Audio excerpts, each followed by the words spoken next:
Најтешко им е на градежните работници кои со алати и градежна механизација и на овие температури мора да работат на вжештениот асфалт. Алфа направи обиколка на неколку градилишта во Штип. На едно од нив точно напладне работниците завршија, а на другото продолжија да работат. Праксата покажува дека во оваа гранка најмногу се кршат работничките права. Од Гласен текстилец повикаа на засилени инспекциски контроли. Инспекторатот да си биде на терен, за да немаме работа на отворено на овие пеколни температури. Ова особено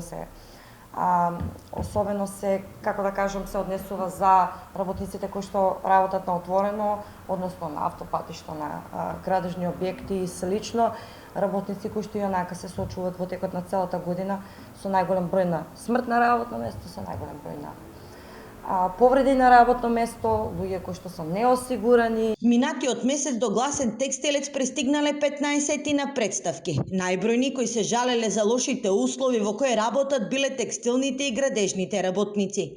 Во некои конфекции се штедело, па поради тоа климите ретко се вклучувале.